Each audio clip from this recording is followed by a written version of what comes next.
दाखालि बावैसो जानानै थांनाय 22 तारिख सेप्तेम्बर 2025 सननि जेनाखि बिसायख'थि बे जोबनानै थांनाय लोगो लोगोनो बे मुं फारिलाइयाव दङ जाहैबाय बयनिफ्रायबो हाइसिनावहाय डक्टर अनजालि दैमारिजों दैदेनजानाय एपिपि पार्टी जायखौ दाम्फार पार्टी होननानै बुङो बियो बयनिख्रुइबो बांसिन मासियाव देरहासार जानो फैगासिनो दङ आरो सेकेन्ड नाम्बाराव दङ जाहैबाय बिपिएफआ 7टानिफ्राय 10टासिम बिथांमोनहाबो बे सिटखौ देरहासार जानो हागोन आरो थार्डलि दङ जाहैबाय बिजेपिआ 6टा देरहासार खालामनानै बिथांमोनहा देरहासार खालामगोन आरो बयनिफ्रायबो गाहायसिन थाखोआव दङ जाहैबाय इउपिपिएल प्रमद बर' सारनि दैदेननाय पार्टियानो बयनिफ्रायबो गाहायसिनाव देरहासार मासिखौ लानो हागोन।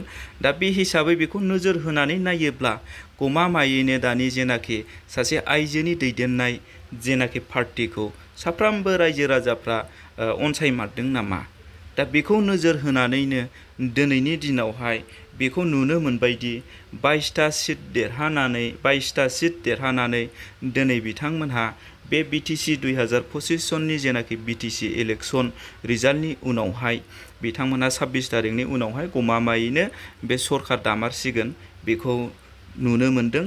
दा फारिलाइयाव होनाय बायदिबा बेनो माने खाथां जानानै दङ बायदि होननानै मिथिदों। मानो होनबा दिनैनि दिनावहाय मोननै रिजनेल पार्टी थासेयावबो दिनै बिथांमोननि मावनाया खोब दुरबल जादों।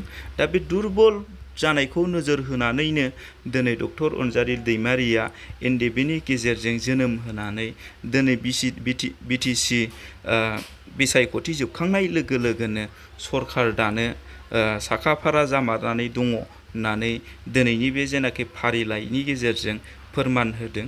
दा बे हिसाबैनो मिन्थिनो मोनोदि गावबागाव पार्टियाव बेसेबां ओंखारदों दिनै गावबागाव पार्टियाव उफाय बेसेबां ओंखाराखै बेखौ मिन्थिनो मोनोदि दिनैनि दिनावहाय हाइस्ट टप जेनाखि डक्टर अनजालि दैमारिनि दैदेननाय दोलोआनो हाइस्ट टप जादों। मानो होनबा ओरैबायदि जानो हागौ बेयावहाय मोननैजों दावराव दावसि जालायबाय थायो नांलाय खमलाय जाबाय थायो गैयाथाय गैया जोङो बे दानि जेनाखि एनडिएफबिनि गोदान पार्टियावनो होजोबसिगोन होननानै हयथ' बिथांमोनहा साफ्रोमबो रायजो राजाफ्रा बे पार्टिखौनो सापर्ट खालामदोंबो जानो हागौ। जाय पार्टिया लिड खालामो बे पार्टिया एसेबाबो हमनो हायो मिन्थियो रायजो राजाफोरा बेसेबां अनसायमारदों रायजो राजाफ्रा बेसेबां माने ओंखारमारदों बेखौ नोजोर होनानैनो दिनै 22टा सिट लानानै बिथांमोनहा देरहासार जानानै सरखार दानो फैसिगोन होननानै दिनैनि बे फारिलाइनि गेजेरजों फोरमायनायखौ नुनो मोनदों।